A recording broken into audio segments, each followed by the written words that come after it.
नमस्कार विद्यार्थी मित्रांनो, तुम्हा सर्वांच्या डिमांडचा आणि एक अत्यंत महत्त्वाचा विषय की ज्याच्या बेसिसवर तुमच्या MPSCच्या अभ्यासाची सुरुवात खूप चांगली होणार आहे, तो म्हणजे MPSCची तयारी करताना सुरुवातीला कोणती पुस्तकं वाचली गेली पाहिजे. बघा, महत्त्वाची गोष्ट काय लक्षात ठेवा की कोणती पुस्तकं वाचायची, याबद्दल प्रिलिम्सला कोणती, मेन्सला कोणती, विषय वाईज कोणती पुस्तकं, याच्याबद्दल खूप सगळे व्हिडिओज मार्केटमध्ये आहेत, फेसबुकवरती आहेत, यूट्यूबवरती आहेत आणि सोबतच मी सुद्धा खूप सगळे व्हिडिओज टाकलेले आहेत. पण यात अडचण काय होते माहिती आहे का, कुठंतरी पुस्तकं निवडण्याचा क्रम हा खूप जास्त मॅटर करतो आणि मग कुठंतरी आपण अडचणीमध्ये सापडतो. सो आज मी तुम्हाला एकदम डिटेल्डमध्ये, एकदम सावकाश, तुम्ही अभ्यास सुरू केल्यानंतर कोणत्या पुस्तकापासून सुरुवात करायची, कसं वाचायचं, या सगळ्या बाबीत तुम्हाला एकदम सावकाशपणे सांगणार आहे. व्यवस्थित समजून घ्या. व्हिडिओ थोडासा मोठा असू शकतो, पण मोठा जरी झाला तरी एक लक्षात ठेवा की हा व्हिडिओ म्हणजे तुमच्या अभ्यासाची पायाभरणी आहे. याच्या आधारावरती तुमच्या सगळ्याच्या सगळ्या गोष्टी ठरणार आहेत. सो व्हिडिओमधील एकही मिनिट स्किप करू नका, हे खूप जास्त महत्त्वाचं आहे. सुरू करूया. MPSCची तयारी करताना सुरुवातीला कोणती पुस्तकं वाचावी तिथून. बघा, सगळ्यात पहिली महत्त्वाची गोष्ट मला तुम्हाला अंडरलाईन करून सांगायची आहे, ती म्हणजे जेव्हा तुम्ही MPSC करायला सुरू कराल आणि सुरू केल्यानंतर जेव्हा 2-2.5 वर्ष होतील, तेव्हा त्या 2 ते 2.5 वर्षामध्ये तुम्ही MPSCसाठी लागणारी सर्वच्या सर्व पुस्तकं तुम्हाला वाचावी लागणार आहेत. नोकरी करणारी लोक आणि गृहिणी हे 2 गट सोडले तर बाकी सगळ्यांना सांगतो, तुम्हा सर्वांना सर्वच्या सर्व पुस्तकं जी MPSCसाठी आवश्यक आहे ती सर्वच्या सर्व पुस्तकं वाचावी लागणार आहेत. हे लक्षात ठेवा. खूपदा एक व्हिडिओ बनवला जातो का, मी सुद्धा तो व्हिडिओ बनवला आहे.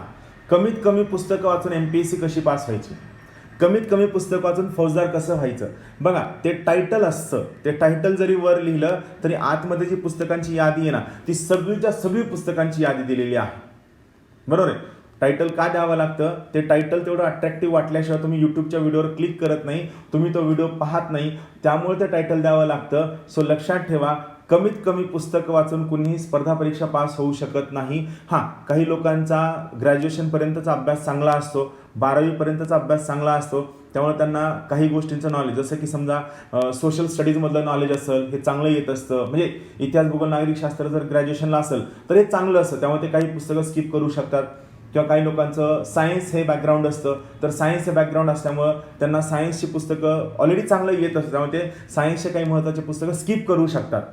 पण तरीही लक्षात ठेवा, कमीत कमी पुस्तकं वाचून कुणीही पास होत नसतो. सो हा व्हिडिओ शोधण्याचा अट्टाहास बंद करा की कमीत कमी अशी कोणती पुस्तकं आहेत की जी वाचून मी पास होईल.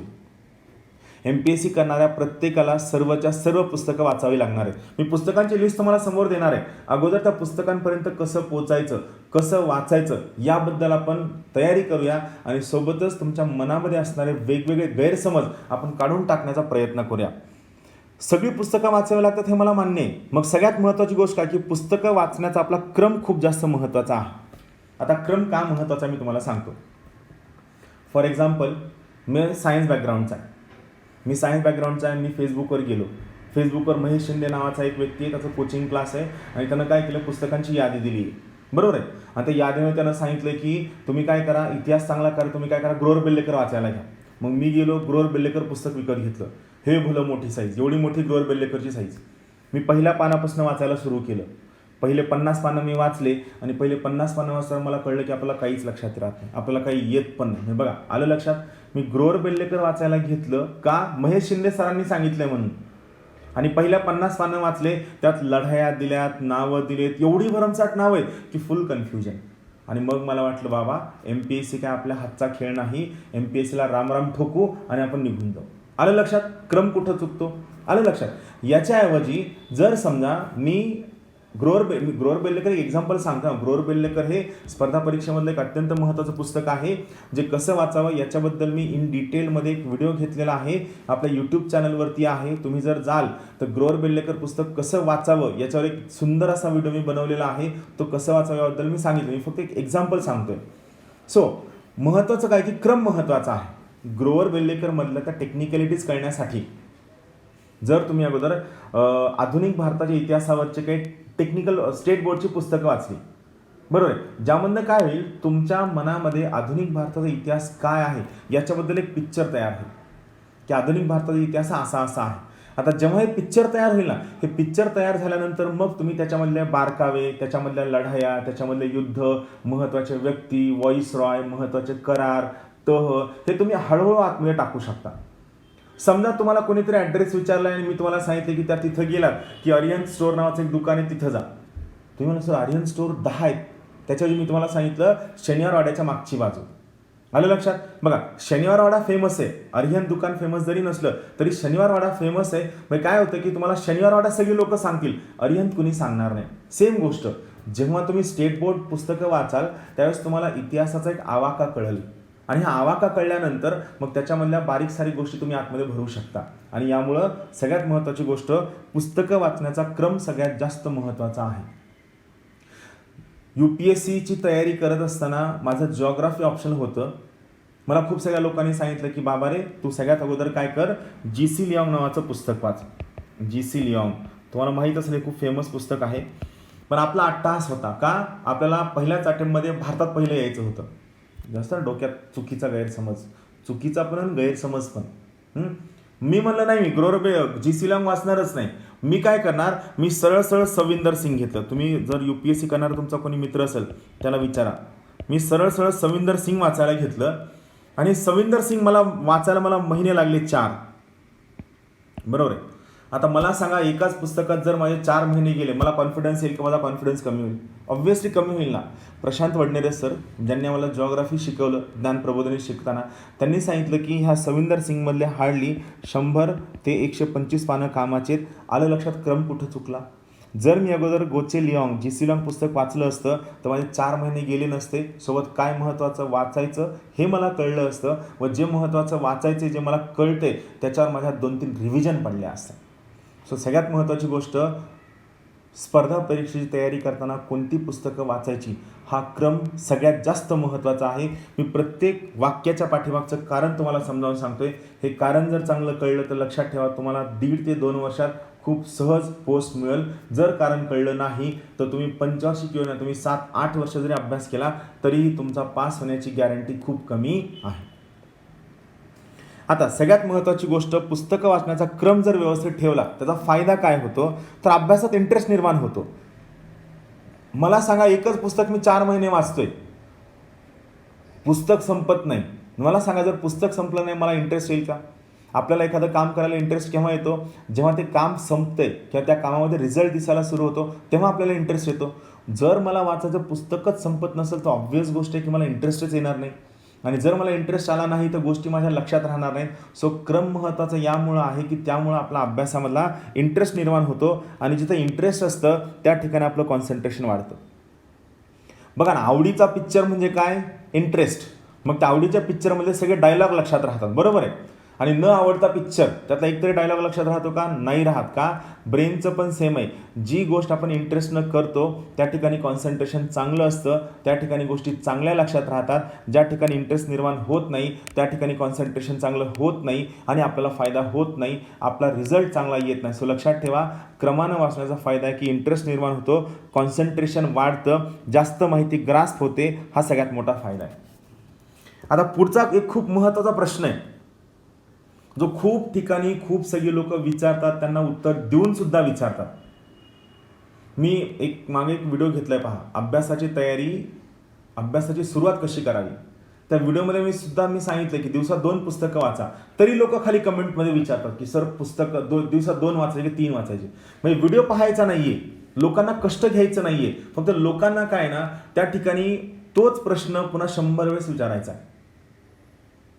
सोपी गोष्ट आहे. एका दिवसात 2 विषय वाचावे. मी तुम्हाला परत एकदा सुचवल, एकच विषय सलग 8 दिवस वाचण्याच्या ऐवजी मी तुम्हाला सुचवल, सर्वसामान्य माणसाच्या सोयीनं जर पाहायला गेलं तर एका दिवसात तुम्ही कमीत कमी 2 विषय वाचावे. का 2 विषय वाचावे? हे आपल्या ब्रेनचं कॉमन फंक्शनिंग असतं की एकच गोष्ट जेव्हा आपण खूप जास्त वेळ करतो त्यावेळेस त्याच्या गोष्टी नॉलेज एवढं जास्त होतं की आपल्याला ते बोर व्हायला सुरू होतं. सो एक चेंज म्हणून तो नवीन पुस्तक घेतलं की नवीन प्रकारच्या हार्मोन सिक्रेट होतात आणि ज्यामुळे आपल्याला इंटरेस्ट निर्माण होतो. सो मी तुम्हाला सुचवल की प्रिफरेबली तुम्ही काय करावं, एका दिवसामध्ये कमीत कमी 2 विषय वाचावे हे मी तुम्हाला सुचवल. कोणतेही 2 विषय. मी हे जे तुम्हाला पुस्तक वाचण्याचा क्रम सांगतोय हे अभ्यासाची तयारी सुरू केलेल्या विद्यार्थ्यांसाठी सांगतोय. 4-5 वर्ष झाले त्या लोकांसाठी सांगत नाही. ती लोक पाहू शकतात. ज्यांनी आत्ता सुरू केलं आहे किंवा जे विद्यार्थी सेकंड इयर थर्ड इयरला आहेत किंवा ज्यांचं ग्रॅज्युएशन संपलं आहे आणि ज्यांना अभ्यास सुरू करायचा आहे त्यांच्यासाठी हा व्हिडिओ खास करून आहे. दिवसात 2 विषय न चुकता वाचा. त्यामध्ये पण महत्त्वाची गोष्ट लक्षात ठेवा, सकाळचा जो वेळ आहे 7 ते 12चा, या वेळेमध्ये फक्त आणि फक्त वाचन करायचं आहे. 7 ते 12 या वेळेमध्ये कुणीही नोट्स काढायच्या नाहीत, लक्षात ठेवा. कुणीही या वेळेमध्ये गणित सोडवायचं नाही, बिलकुल. तिसरी सगळ्यात महत्त्वाची गोष्ट, कुणीही या वेळेमध्ये डिस्कशन करायचं नाही, बिलकुल डिस्कशन करायचं नाही. 7 ते 12 या वेळेमध्ये झोप येऊ काय येऊ काही जरी झालं तरी लक्षात ठेवा, सकाळी 7 ते 12 या वेळेमध्ये तुम्हाला फक्त आणि फक्त वाचनाचा छंद लावायचा आहे, वाचनाची आवड जोडायची आहे. का? कारण हा तुमच्या अभ्यासाच्या दृष्टीनं सर्वात फ्री वेळ असतो, ज्या वेळेस तुमच्या सर्वात जास्त गोष्टी लक्षात राहतात. सो लक्षात ठेवा, 7 ते 12 या वेळेमध्ये तुम्ही फक्त आणि फक्त वाचन करणं आवश्यक आहे, इतर काहीही नाही. सगळ्यात महत्त्वाची गोष्ट, सकाळच्या वेळेत काय करायचं नाही आहे तर नोट्स करायच्या नाही आहेत, न्यूजपेपर वाचायचं नाही आहे, डिस्कशन करायचं नाही आहे.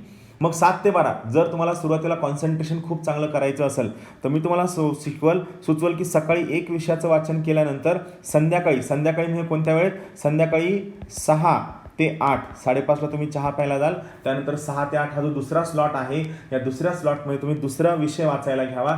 महत्त्वाची गोष्ट लक्षात ठेवा, सकाळच्या वेळेमध्ये तुम्ही कंपल्सरी एक विषय वाचावा. 7 ते 12 5 तास हा तुम्ही द्यायला हवा. तुम्ही 8ला उठा, 9ला उठा, उठल्यानंतर तुमचा लंचपर्यंतचा जो काय वेळ आहे या वेळेमध्ये तुम्ही कंपल्सरी फक्त आणि फक्त एकच पुस्तक वाचावं, एक विषय वाचावा कंटिन्युअसली, राईट. आणि संध्याकाळच्या वेळेला दुसरा जनरल स्टडीजचा विषय घ्यावा. मग दुपारच्या वेळेला मग वर्तमानपत्र वाचणं असेल, पेपर सोडवणं असेल, मॅपिंग करणं असेल, मॅगझिन वाचणं असेल, करंट इव्हेंट वाचणं असेल, या इतर सर्व गोष्टी तुम्ही दुपारच्या वेळेत कराव्या. मात्र सकाळच्या वेळेमध्ये मात्र प्रिफरेबली तुम्ही फक्त आणि फक्त जनरल स्टडीजच्या पुस्तकाचं वाचन करावं. आता महत्त्वाची गोष्ट आहे, सुरुवातीला सर कोणता विषय घेऊ. मग काय असतं की कोणता विषय घेऊ हे म्हणल्यानंतर मी इथे खूप महत्त्वाचं वाक्य सांगितलं बघा. पास झालेले अधिकारी किंवा कोचिंग क्लासेसमध्ये शिक्षक जो विषय सांगतात तो विषय जबरदस्ती घेण्याची गरज नाही. फॉर एक्झाम्पल बघा, बऱ्याचदा खूप लोकांना, हे खरी गोष्ट, खूप लोकांना आव आणायची सवय असते. मला दाखवायचं असतं की मी किती हुशार आहे. मी म्हणतो की काही नाही, मी रोज सकाळी 7 वाजता उठायचो, इकॉनॉमिक्स वाचायला घ्यायचो आणि मला पट लक्षात राहायचं. आणि मला बघा इकॉनॉमिक्समध्ये 150पैकी 110 मार्क आहे. ती माझा कम्फर्ट झोन झाला. मे बी तो माझा कम्फर्ट झोन का झाला आहे, माझं इकॉनॉमिक्सचं बॅकग्राऊंड असेल, माझं इंजिनिअरिंग असेल, मी MBBS असेल किंवा मला अभ्यासाची खूप चांगली सवय असेल. त्यामुळे काय ना की माझा त्या विषयामध्ये कम्फर्ट झोन आहे, त्यामुळे तो विषय मला पटतो. किंवा बऱ्याचदा काय असतं की कोचिंग क्लासमध्ये सुद्धा सांगितलं की सकाळच्या वेळेला तुम्ही अवघड विषय घ्यायचे.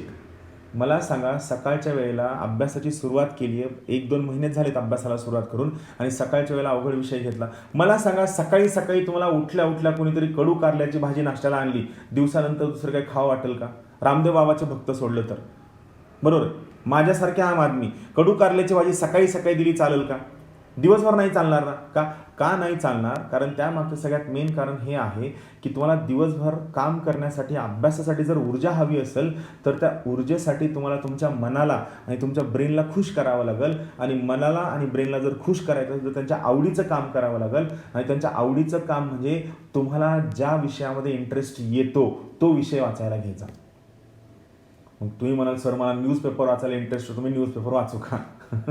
मला माहिती आहे तुमच्याकडे खूप सगळे अँटिक पीसेस आहेत, वाचा. ज्यांना न्यूजपेपर वाचावं असं वाटतं त्यांनी वाचा. तुम्ही पुढचे 5 वर्ष पास होत नसता. इंटरेस्ट म्हणजे काय? तुम्हाला आणखीन काही सर मला पॉलिटिकल इंटरेस्ट येत नाही, जॉग्राफीत येत नाही, हिस्ट्रीत येत नाही, इकॉनॉमिक्समध्ये येतं, मग मी काय करू? अरे राजा, तुला पास व्हायचं कुठेतरी तुला इंटरेस्ट आणावा लागेल ना. इंटरेस्ट म्हणजे आता तू असं नॉवेलसारखे वाचणं असं नाही. या सगळ्या विषयांमध्ये कम्पॅरेटिव्हली, रिलेटिव्हली कोणता विषय वाचताना तुला भारी वाटतं किंवा तुला सोपं वाटतं किंवा ते पुस्तक घेतल्यानंतर तुला झोप येत नाही. तुमच्याकडे खूप सारे लोक असतील बघा, ज्यांना इतिहासाचं पुस्तक काढलं की वाटतं झोपावं किंवा पॉलिटी काढलं की त्यांना झोप घ्यावीशी वाटते. असं नाही. महत्त्वाची गोष्ट, कोचिंग क्लासवाले काय सांगताय किंवा पास झालेले अधिकारी काय सांगतात हे त्यांचा स्वतःचा कम्फर्ट झोन आहे. मी तुम्हाला सुचवल, स्वतःचा कम्फर्ट झोन क्रिएट करायला शिका. तुम्हाला कोणती पुस्तकं वाचून इंटरेस्ट येऊ शकतो, तुम्हाला ते वाचावंसं वाटू शकतं, ती वाचा. सो महत्त्वाची गोष्ट, सुरुवातीला रीडिंग करायला घेताना प्रत्येकाने स्वतःची आवड आणि स्वतःला कोणत्या विषयामध्ये जास्त इंटरेस्ट आहे तो विषय वाचायला घेणे व त्या विषयानुसार तुम्ही तयारी करणे. तुम्हाला आवडणारा विषय तुम्ही स्वतः ठरवा. विश्वास नांगरे पाटील माझे आदर्श आहेत, मग ते इकॉनॉमिक्स वाचायचे, मग मी इकॉनॉमिक्स वाचणार. भरत आंधळे माझे आदर्श आहेत, मग ते काहीतरी पॉलिटी वाचून मी पॉलिटी वाचणार. अरे माझं काय म्हणणं आहे की कधीतरी स्वतःला हिरो करा. विश्वास नांगरे सर असतील, भरत आंधळे सर असतील, या सगळ्या लोकांनी त्यांचं खूप स्ट्रगल केले. त्यांनी त्यांचं खूप मोठ्या स्ट्रगलमधून त्यांचं आयुष्य केले आणि आयुष्यामध्ये ते प्रत्येक वेळेस प्रॅक्टिकली खूपदा, तुम्ही त्यांच्या भाषणामधल्या प्रॅक्टिकल गोष्टी ऐकत नाही, तुम्ही त्यांच्या भाषणामधले फक्त कोट्स ऐकता. ते स्वतः सांगतात की स्वतः निर्णय घ्यायला शिका. नांगरे पाटील सरांचं भाषण खूपदा ऐकल्यानंतर ते प्रत्येक वेळेस भाषणाच्या शेवटी सांगतात की स्वतः निर्णय घ्यायला शिका. ते का सांगतात माहिती आहे का? त्यांचं म्हणणं आहे की तुमची डिपेंडन्सी कमी करा, तुमचं अवलंबित्व कमी करा. आणि मग तुम्ही म्हणतात की सर तुमचा जो निर्णय तोच आमचा निर्णय. मग ते भाषण ऐकण्याचा फायदा काय? शून्य फायदा आहे ना. त्यांचं काय म्हणजे तुम्ही निर्णय घ्यायला शिका म्हणजे काय? स्वतःचा कम्फर्ट झोन, स्वतःचं डिसिजन, स्वतःचं इनिशिएटिव्ह, स्वतःचा स्टँड घ्यायला शिका. आपल्याला कळलं पाहिजे की नाही मी पॉलिटीमध्ये कम्फर्टेबल आहे. माझे 4 रूम पार्टनर जॉग्राफी वाचतात, पण मी पॉलिटीमध्ये कम्फर्टेबल आहे, मी पॉलिटी वाचणार.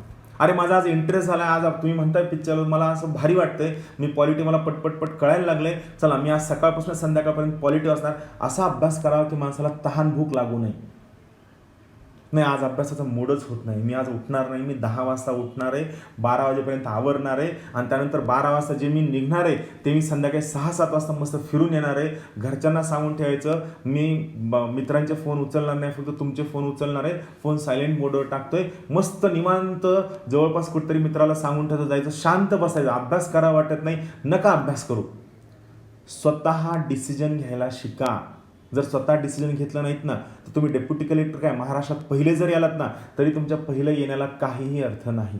जर तुम्ही स्टँड घ्यायला शिकत नसाल, जर तुम्हाला स्वतःसाठी डिसिजन घ्यायला जमत नसेल तर या सगळ्या गोष्टींना काही अर्थ नाही.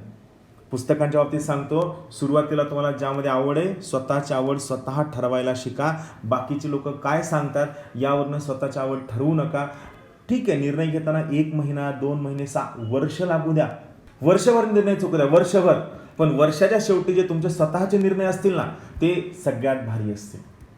तुम्ही स्वतः शिकाल की नाही मला स्वतः निर्णय घ्यायला शिकतोय आणि मग तुम्हाला स्वतःवर गर्व यायला सुरू होईल, स्वतःबद्दल स्वाभिमान, स्वतःबद्दल अभिमान वाटायला सुरू होईल. ती स्टेज येण्यासाठी तुम्हाला वाट पाहावी लागेल आणि एकदा ती स्टेज आली ना, मी तुम्हाला स्वतः सांगतो कोणत्याही गाईड शिवाय तुम्ही खूप सहज पास होऊ शकता. दुसरी महत्त्वाची गोष्ट, आता तुम्ही पुस्तक वाचायला घेतलं, तुमच्या आवडीचं पुस्तक वाचायला घेतलंय, म्हणजे पुस्तक वाचताना काही महत्त्वाच्या मुद्द्यांकडे तुम्हाला लक्ष द्यायचं आहे. अत्यंत महत्त्वाचे मुद्दे. सगळ्यात पहिला मुद्दा आहे पुस्तक सावकाश वाचणं, पुस्तक वाचायची घाई करायची नाही. आपल्यापैकी 100% लोकांना मी 100% म्हणतोय, 99.99 सुद्धा म्हणत नाही, मी 100% म्हणतोय. आपल्यापैकी 100% लोकांना पुस्तक वाचायची घाई असते. केव्हा एकदा पुस्तक संपवतो, पुस्तक संपवून त्याला बंद करतो आणि रूम पार्टनर मित्र किंवा मैत्रिणीला सांगतो की माझं लक्ष्मीकांत एकदा वाचून झालंय. मग ते म्हणणार वा वा वा शाब्बास. पण मला सांगायचं शाब्बासकीवर तुम्ही पास होणार आहेत का? मग माझं म्हणणं की पुस्तक संपवायची घाई का? सांगायचं आहे कुणाला? आयोग तुम्ही किती वेळेस पुस्तक वाचलंय हे याला आयोग ओळख देत नाही, त्याला काहीही व्हॅल्यू नाही. आणि आणखीन एक महत्त्वाची गोष्ट सांगतो, घाईत जर पुस्तक वाचलं तर याची एक सायकल आहे बघा. घाईत पुस्तक वाचलं कोणतीही गोष्ट लक्षात राहत नाही, गोष्ट लक्षात राहिली नाही ऑटोमॅटिकली आपण आठवण्याचा प्रयत्न करतो, गोष्ट आपल्याला आठवत नाही, आठवली नाही की आपल्याला टेन्शन येतं, आपल्याला टेन्शन आलं की आपण स्वतःला काय समजतो, मूर्ख समजतो. आणि आपण स्वतःला मूर्ख समजलं की ऑटोमॅटिकली आपण परीक्षेच्या बाहेर जायला सुरू होतो आणि आपली अपयशाची मालिका सुरू होते. लक्षात ठेवा, अपयशाची मालिका चुकीच्या अभ्यासानं होत नाही, अपयशाची मालिका तुम्ही स्वतः सुरू करता. पुस्तकं घाईत वाचून, घाईत नाही वाचायचं. घाईत नाही वाचायचं म्हणजे काय? एखादं पुस्तक किती दिवसात वाचून व्हायला हवं याचं कोणतंही टार्गेट बिलकुल ठेवायचं नाही, कधीच नाही ठेवायचं. तुम्ही स्वतः बघा, जेव्हा जेव्हा तुम्ही टार्गेट ठेवता त्यावेळेस तुम्ही जे पानं घाईत वाचता त्या घाईत वाचलेल्या पानावरच प्रश्न विचारला जातो. नशीब हे असंच वाईट असतं. मी तुम्हाला घाईत वाचण्याचं सगळ्यात मोठं नुकसान काय तुम्हाला एक एक्झाम्पल देतो. समजा तुम्ही टार्गेट ठेवलं या आठवड्यामध्ये तुम्हाला काय करायचं, लेटेस्ट से 10 टॉपिक वाचायचे. काय 10 टॉपिक वाचायचे. आता काय झालं की समजा तुम्ही 6 दिवस खूप चांगला अभ्यास केला, खूप चांगला मन लावून अभ्यास केला आणि 6 दिवसात तुम्ही काय केलं, ऑलमोस्ट लेटेस्ट से 7 टॉपिक तुम्ही वाचून काढले. खूप चांगले वाचले 7 टॉपिक, बरोबर आहे. 7 टॉपिक तुम्ही चांगले वाचले. आता उरला 1 दिवस, बरोबर आहे. 1 दिवस उरला आहे आणि टॉपिक उरले 3, बरोबर. मग तुम्ही काय करता, ह्या एका दिवसात हे 3 टॉपिक घाई करून वाचता. का, तुम्ही टार्गेट ठेवलं. पण एक सांगू का, तुम्ही जेव्हा घाई करून वाचता ना, त्यावेळेस तुम्हाला या 3 टॉपिकवर कधीच कॉन्फिडन्स येत नाही. आणि हा 3 टॉपिकवरचा असणारा पुअर कॉन्फिडन्स काय करतो, हे 7 टॉपिकवर जी तुम्ही मेहनत घेतली ना, हा सुद्धा कॉन्फिडन्स घालवतो. हे असं होतं. आणि मग आपल्याला वाटतं की यार आपल्याला लक्षात नाही, आपल्याला पॉलिटिक घाईत वाचले. बिलकुल घाई करू नका. पहिलं 1 ते 1.5 वर्ष हे स्पर्धा परीक्षा चांगली समजण्यासाठी लागतं. 1 ते 1.5 वर्ष लागू द्या, स्वतःला वेळ द्या, घाई करू नका. एक एक मुद्दा चांगल्या पद्धतीनं समजून घ्या. ऑटोमॅटिकली तुम्हाला होईल. फक्त कोणतंही पुस्तक टार्गेट ठेवून वाचू नका. कुणीही भारतात पहिला आलेला विद्यार्थी जरी म्हणला की नाही तुम्ही टार्गेट ठेवून वाचा, माझ्यावर विश्वास ठेवा, मी तुम्हाला फसवणार नाही आहे. माझं काय पुस्तक कसं वाचावं याचा काय कोचिंग क्लास नाही आहे, किंवा हे यामधनं काय मला पैसे मिळत नाहीत, किंवा तुम्ही काय पैसे देऊन आलेला नाही आहे. हे का सांगतोय, मी एका शिक्षकाच्या भूमिकेमधनं सांगतोय. का, हे महत्त्वाचं आहे. कोणतंही पुस्तक टार्गेट ठेवून वाचू नका, तुम्हाला खूप चांगल्या पद्धतीनं पुस्तक कळेल. आता इथं पुस्तक घाई करून का वाचायचं नाही, कारण सांगू का, हे का सांगतो यामागचं तुम्हाला कारण सांगतो की तुम्ही घाईत का ना वाचायचे. तुम्हाला हे सगळे पुस्तक वाचताना एक सगळ्यात महत्त्वाची गोष्ट करायची. वरती पहा, इथं वरती जो या कॉलमच्या वरती तुम्हाला इंटरनलायझेशन हा प्रकार करायचा आहे. इंटरनलायझेशन म्हणजे काय, सोपा कन्सेप्ट आहे. प्रत्येक कन्सेप्ट तुम्हाला स्वतःच्या भाषेमध्ये समजून घ्यायचा आहे. इंटरनलायझेशन म्हणजे काय, प्रत्येक कन्सेप्ट तुम्हाला स्वतःच्या भाषेमध्ये समजून घ्यायचा आहे. सो तुम्हाला पुस्तक वाचताना सगळ्यात मेन गोष्ट काय करायची, इंटरनलायझेशन करायचं. म्हणून तुम्हाला सावकाश वाचायचं. म्हणजेच काय, तुम्हाला प्रत्येक टॉपिक स्वतःच्या लँग्वेजमध्ये समजून घ्यायचं आहे. म्हणजे नेमकं काय बघा, मी तुम्हाला इथं खालच्या जागेवर समजून सांगतो. समजा मी तुम्हाला एक टॅक्स शिकवणार आहे. त्या टॅक्सचं नाव आहे फ्रिंज बेनिफिट टॅक्स. मी खूपदा माझ्या वर्गात एक्झाम्पल देताना हे शिकवतो. फ्रिंज बेनिफिट टॅक्स याला आपण काय म्हणतो, FBT सुद्धा म्हणतो, फ्रिंज बेनिफिट टॅक्स, बरोबर. आता फ्रिंज बेनिफिट टॅक्स तुम्ही कधी कुठे ऐकलाय का, नाही ऐकलाय. मी तुम्हाला सिम्पली समजावून सांगतो. समजा मला सांगा, बैलपोळ्याच्या दिवशी, बैलपोळा माहिती असेल सगळ्यांना, बैलपोळ्याच्या दिवशी बैलाच्या अंगावर काय असतं, असं झूल असतं की नाही, करेक्ट आहे. काय असतं, झूल असतं. आणि या झूलला खाली काय असतं, असं डिझाईन केलेलं असतं बघा. याला आपण काय म्हणतो, याला आपण म्हणतो झालर. माहिती आहे सगळं, याला आपण काय म्हणतो, झालर. याला इंग्लिशमध्ये फ्रिंज असं म्हणलं जातं, फ्रिंज, बरोबर. म्हणजे मला सांगा, बैलपोळ्याला बैलाच्या अंगावर जे झूल असतं, तर हा वरचा भाग काय झाला, हा मेन झाला. आता आपण सॅलरीचं पण बघूया. सॅलरी, पगार. आता एखाद्या व्यक्तीची पगारमध्ये काय काय येतं, त्याचं बेसिक पे येतं. त्यानंतर त्याचा प्रवास भत्ता, ज्याला आपण इंग्लिशमध्ये ट्रॅव्हलिंग अलाउन्स म्हणतो. त्यानंतर त्याचा घर भाडे भत्ता, ज्याला आपण इंग्लिशमध्ये हाऊसिंग रेंट अलाउन्स म्हणतो. सोबत आणखीन काय असतं, महागाई भत्ता, ज्याला आपण डिअरनेस अलाउन्स असं म्हणतो. हे सगळे काय झाले, हे मेन बेनिफिट झाले, बरोबर आहे. एखाद्या व्यक्तीला सॅलरी मिळताना त्याचा बेसिक पे, त्याचा प्रवास भत्ता, घर भत्ता, महागाई भत्ता, हे त्याचं काय झालं, मेन बेनिफिट झालं. पण या मेन बेनिफिटच्या व्यतिरिक्त या व्यक्तीला त्याची कंपनी काय काय देते, त्याच्या मुलाला स्कॉलरशिपसाठी पैसे देते, त्याच्या आईवडिलांना मेडिकलसाठी पैसे देते, त्याला 2 दिवस फिरायला जाताना कुठंतरी पैसे देते. सोबत त्याला एखाद्या ठिकाणी पिक्चरचे, मूवीचे कुपनसुद्धा देते. मला सांगा, आता हे स्कॉलरशिप असेल, इन्शुरन्स असेल, त्यानंतर हेल्थ असेल, एज्युकेशन असेल, एंटरटेनमेंट असेल, हे जे 5 साठी दिलेले हे जे पैसे आहेत, हे मेन बेनिफिट झाले का ॲडिशनल बेनिफिट झाले. इथं तुम्हाला किती मिळणार, इथं समजा पगार मिळते 1 लाख रुपये, बरोबर आहे. इथं तुम्हाला किती मिळणार, 2000, 3000, 500 रुपये, 800 रुपये, 1000 रुपयाचं कुपन. हे मेन बेनिफिट झालं का ॲडिशनल बेनिफिट झालं, ॲडिशनल झालं. म्हणजे ही झूल म्हणजे काय झालं, मेन बेनिफिट झालं. आणि खाली असणारी झालर म्हणजे काय झालं, फ्रिंज बेनिफिट झालं. सो एखाद्या कंपनीनं तिच्या एम्प्लॉईजला हे इकडचे जे ॲडिशनल बेनिफिट दिलेत ना, हे मी मार्क करून दाखवतो का, सॉरी, हे जे बेनिफिट दिलेत ना, यांना म्हणायचं फ्रिंज बेनिफिट, बरोबर आहे. आणि या फ्रिंज बेनिफिटची जी अमाऊंट आहे, या अमाऊंटवर सरकार जो टॅक्स लावतो त्या टॅक्सला म्हणायचं फ्रिंज बेनिफिट टॅक्स.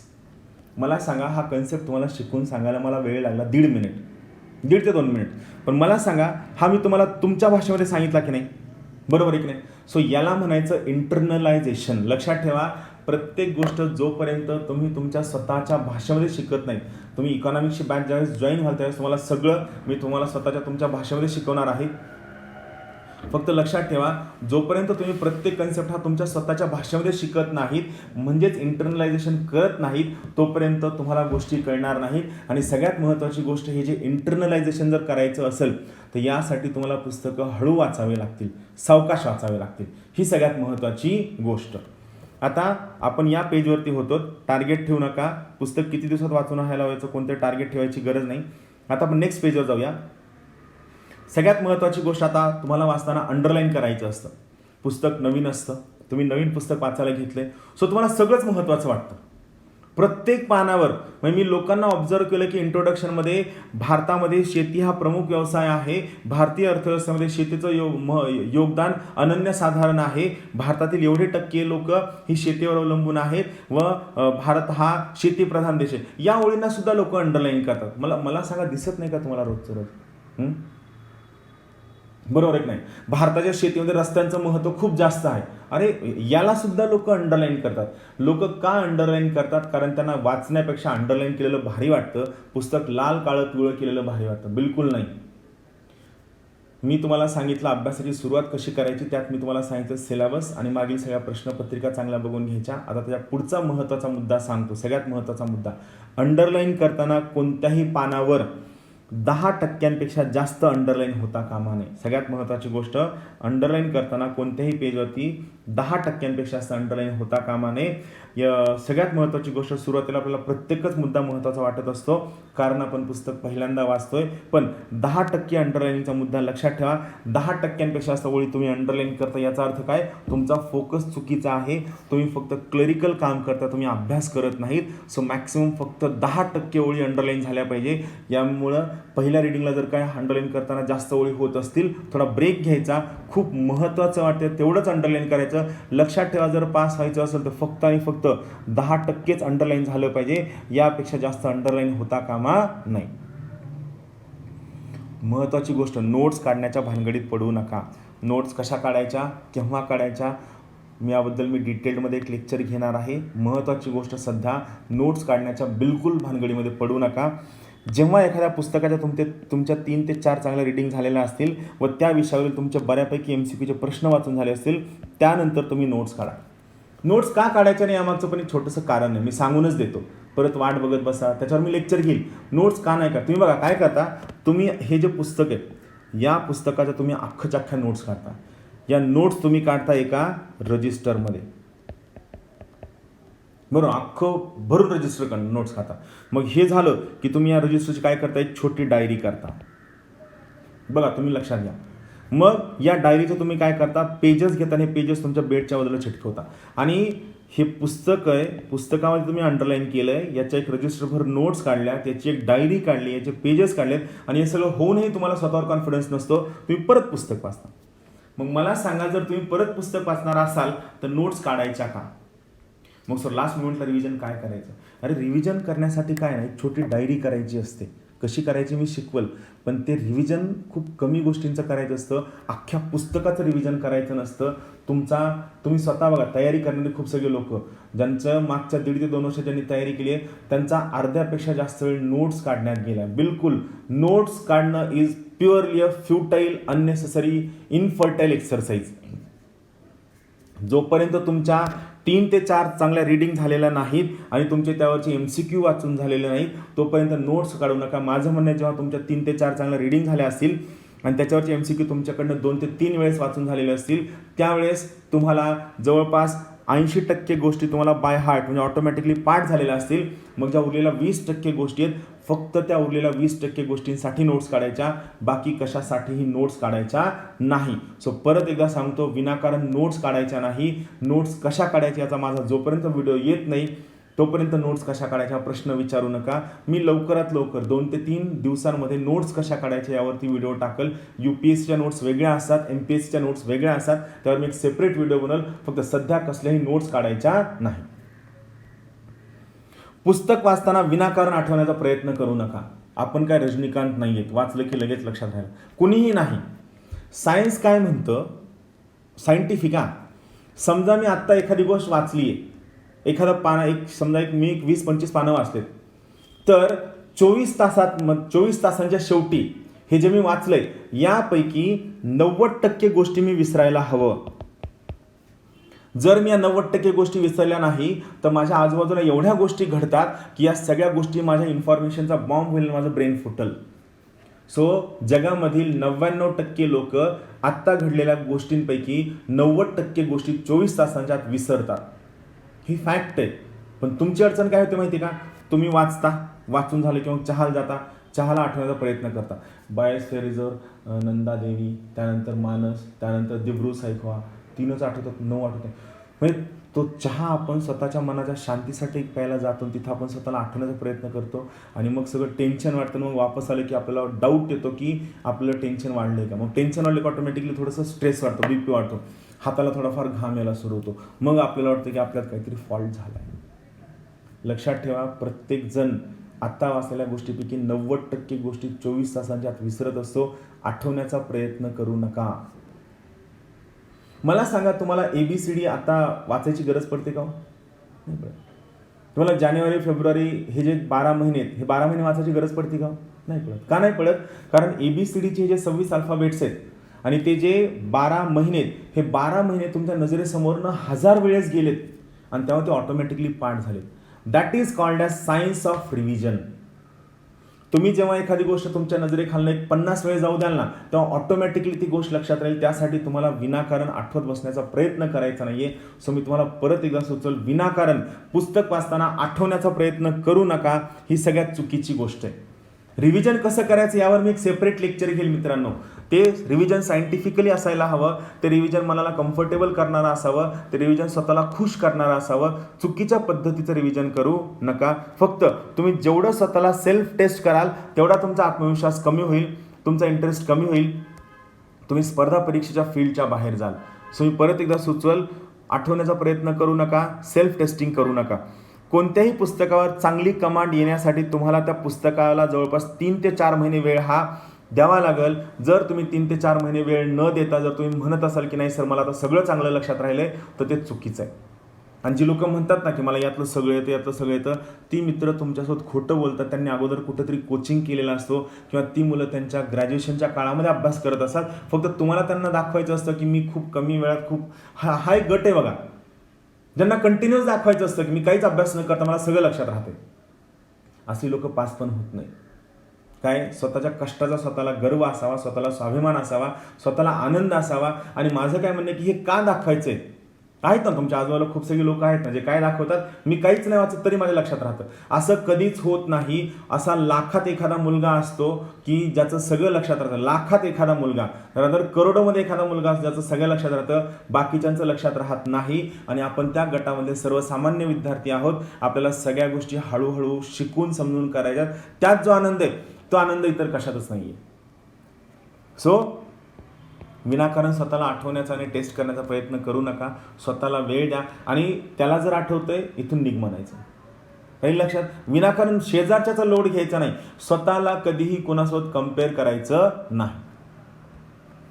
रिव्हिजनची चिंता करू नका. मी तुम्हाला रिव्हिजनवर चांगलं लेक्चर घेणार आहे, सेपरेट लेक्चर. रिव्हिजनवर, नोट्स मेकिंगवर सगळे लेक्चर आता हळूहळू एक दिवस आड यायला सुरू होतील. पुस्तकाचा कंटेंट तुम्हाला चांगला समजला की ऑटोमॅटिकली ज्ञान तुम्हाला येईल. महत्त्वाची गोष्ट, जर तुम्हाला पुस्तक वाचताना बोर झालं की कॉन्सन्ट्रेशन कमी होतं, इंटरेस्ट कमी होतो. बोर झालं, पुस्तक बंद करायचं, नवीन विषय घ्यायचा. एक पुस्तक वाचत असताना बोर झालं म्हणून दुसरं पुस्तक घेणं याला पाप म्हणत नाहीत, असा नियम नाही. त्यामुळे तुम्ही समजा हे पुस्तक वाचताय आणि वाचताना अचानक दुसरं पुस्तक घेतलं तर लगे MPSCला नाही करत, MPSC मला ब्लॉक नाही करत की तू परीक्षा द्यायची नाही, तू पुस्तक कसं काय बदललं. काही होत नाही. तुम्ही स्वतः नियम बनवायचे, तुम्ही स्वतः नियम तोडायचे. सगळे नियम हे तुमच्या स्वतःच्या कम्फर्टसाठी असावे, स्वतःला बरं वाटण्यासाठी असावे. काही विद्यार्थी असेही असू शकतात की एखाद्या पुस्तकाने त्यांचं 1 तासाच्यावर कॉन्सन्ट्रेशन होत नाही. मी म्हणल 1 तासाच्यावर कॉन्सन्ट्रेशन होत नाही ना, दर तासाला पुस्तक बदला, काय हरकत नाही. शेवटी महत्त्वाचं काय, तुम्हाला पुस्तकातला कंटेंट कळलाय का, प्रश्न सोडवता येतात का, गोष्टी लक्षात राहतात का, ह्या 3 गोष्टी होत असतील ना, तर माझं म्हणणं की दर 15 मिनिटांना पुस्तक बदललं तरी सुद्धा हरकत नाही. 100% हरकत नाही, बिलकुल हरकत नाही. फक्त महत्त्वाची गोष्ट काय, बोर झाला, नवीन विषय घ्या. तुम्हाला त्या ठिकाणी कंटाळवाणं वाटत असेल, तुम्ही तो विषय सोडता कामा नये. एखादं पुस्तक वाचायला घेतल्यास ते पूर्ण संपवावंच असं काहीही बंधन नाही, ॲब्सोल्युटली बंधन नाही. तुमच्या सोयीनं तुम्ही पुस्तक बदलू शकता, काही हरकत नाही. ज्यावेळेस तुमचं बोर होणं कमी होईल, नवीन घेतलेलं पुस्तक थांबवायचं, जुनं पुस्तक कंटिन्यू करायचं. तुमचंच ब्रेन आहे, हे का दुसरीकडे कुणीकडे उडून जाणार नाही तुम्ही वाचलेलं, राईट. एखादं पुस्तक वाचताना जर तुम्हाला वाटलं की कॉन्सन्ट्रेशन कमी होत आहे, तर 3-4 दिवसांसाठी एक वेगळं पुस्तक घ्या आणि परत आहे ते पुस्तक कंटिन्यू करा. ही सगळ्यात बेस्ट मेथड आहे, ही सगळ्यात बेस्ट मेथड आहे. आता सगळ्यात मोठा प्रश्न, अभ्यासाची सुरुवात कोणत्या पुस्तकांपासून करावी. सगळ्यात अगोदर मी तुम्हाला सुचवल काही पुस्तकांची नावं, इथं काही पुस्तकांची नावं दिलेली नाहीत.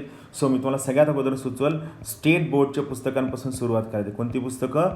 स्टेट बोर्ड, राज्य शासनाची क्रमिक पुस्तकं. याबद्दल मी ऑलरेडी तुम्हाला सांगितलेलं आहे. स्टेट बोर्डच्या पुस्तकांपासून तुम्हाला सुरुवात करायची आहे. सगळ्यात महत्त्वाची गोष्ट, यामध्ये पण फक्त 3च विषयांची पुस्तकं तुम्हाला वाचायची आहेत. एक आहे विज्ञान, दुसरं आहे अर्थशास्त्र, तिसरा आहे इतिहास, चौथा आहे भूगोल आणि 5वा आहे नागरिकशास्त्र. बरोबर आहे. तर या 5 विषयांपैकी विज्ञान आणि अर्थशास्त्र हे मागं ठेवायचे. सुरुवात करताना फक्त इतिहास, भूगोल आणि नागरिकशास्त्र या फक्त 3 विषयांच्या स्टेट बोर्डपासून सुरू करायचे. हे 3 विषयांची पुस्तक वाचून झाल्यानंतर एक पुस्तक आहे, त्या पुस्तकाचं नाव आहे स्टेट बोर्ड सिम्प्लिफाईड. महेश गारगोटे सरांचं एक पुस्तक आहे हे स्टेट बोर्ड सिम्प्लिफाईड. तर या पुस्तकामध्ये सरांनी काय केलं आहे, सगळ्या नोट्स काढून दिलेल्या आहेत. हे स्टेट बोर्ड सिम्प्लिफाईड नावाचं पुस्तक तुम्हाला वाचून काढायचं आहे. त्यानंतर 20,000+ प्रश्नसंच हे माझं स्वतःचं पुस्तक आहे, इथं फोटो आहे. त्यानंतर राज्यव्यवस्थेसाठी लक्ष्मीकांत सरांचं पुस्तक आणि सोबत ज्ञानदीपच्या क्लास नोट्स. अर्थव्यवस्थेसाठी सुरुवात करताना रंजन कोळंबे सरांचं पुस्तक अत्यंत छान आहे, सोप्या भाषेमध्ये आहे, तुम्हाला खूप चांगलं कळेल. सोबत ज्ञानदीपच्या क्लास नोट्स. विज्ञान वाचताना, विज्ञान खूप लोकांना अवघड जातं, अरुण कदम सरांचं हे पुस्तक जर तुम्ही घ्याल, तुम्हाला लक्षात येईल सगळ्या गोष्टी एवढ्या सोप्या पद्धतीने केल्या की त्या तुम्हाला सहज कळतील. सो अरुण कदम सरांचं पुस्तक वाचायचे सुरुवात करताना. इतिहासासाठी समाधान महाजन सरांचं युनिक अकॅडमीचं पुस्तक आहे, तेच वाचा, बाकी कोणतेही वाचू नका. तुम्हाला खूप चांगला आवाका येईल. समाधान महाजन सरांचं युनिकचं इतिहासाचं पुस्तक.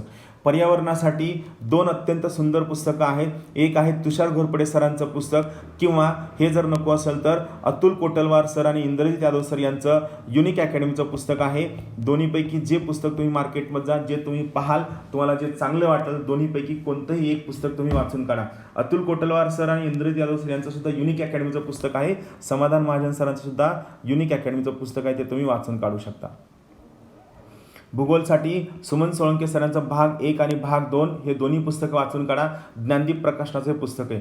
चालू घडामोडीसाठी ज्ञानदीपचं मॅगझिन आणि ज्ञानदीप वार्षिकी जी मिथुन सरांची असते, अत्यंत चांगली असते, एका ठिकाणी दिलेली असते. सर माझा 2021चा अटेम्प्ट, मग मी केव्हाची वार्षिकी वाचू. बघा, मागच्या 2-3 वर्षात कधीही प्रश्न येऊ शकतो. सो तुम्ही 2020ची वार्षिकी वाचायला काहीही अडचण नाही, ही पुस्तकं वाचून काढा. ज्ञानदीप पूर्व परीक्षा विश्लेषण हे मोहन देसले सरांचं एक पुस्तक आहे, हे चांगलं वाचून काढा. ज्ञानदीप मुख्य परीक्षा विश्लेषणाचे धनंजय उंडे सरांचे पुस्तक आहेत, हे वाचून काढा. मराठी इंग्रजी प्रश्नसंच आहे, ज्याचं वर्गीकरण ज्ञानदीप प्रकाशनाचं, हे सगळं न चुकता वाचा. आणि सगळ्यात महत्त्वाची गोष्ट, महाराष्ट्राचा भूगोल through maps Shrikant Jadhav sir आणि दिग्विजय पाटील सर यांचं पुस्तक आहे. रादर मी म्हणेल, तुम्ही स्पर्धा परीक्षा करत असा किंवा करत नसा, प्रत्येकाच्या टेबलवर हे पुस्तक असायला हवं. अत्यंत सुंदर पुस्तक आहे. महाराष्ट्राबद्दल एवढी छान माहिती दिली आहे ना. माझं म्हणणं आहे की स्पर्धा परीक्षा करत जरी नसाल तरीही प्रत्येकाकडे महाराष्ट्राचा भूगोल हे पुस्तक असावं. इंटरेस्टिंग आहे, ॲटलस आहे, खूप स्वस्त आहे. ज्ञानदीपच्या बुक स्टोअरवरनं घेतलं तुम्हाला 40% डिस्काउंटमध्ये मिळेल. एवढं सुंदर हे पुस्तक आहे. सो हे पुस्तक वाचा. सो सगळ्यात महत्त्वाची गोष्ट परत एकदा सुचवल, वाचताना स्वतः डिसिजन घ्यायला शिका, स्वतः स्टँड घ्यायला शिका, स्वतःच्या गोष्टी समजून घ्यायला शिका, त्या सोयीनं वाचा आणि स्वतःसाठी वाचा, कुणाला सांगण्यासाठी नका वाचू, राईट. सो आणि सगळ्यांना परीक्षेसाठी खूप खूप शुभेच्छा. आता आपण हळूहळू एक एक मुद्दा सुरू करूया. लवकरात लवकर आपण UPSCचे व्हिडिओ सुरू करणार आहोत. पुढच्या गुरुवारपासून UPSCचे सुद्धा याच प्रकारचे व्हिडिओ सुरू होतील, जे इंग्लिशमध्ये सुद्धा असतील आणि मराठीमध्ये सुद्धा असतील. सो सुरू करूया. खूप खूप शुभेच्छा. Thank you very much. Have a good day.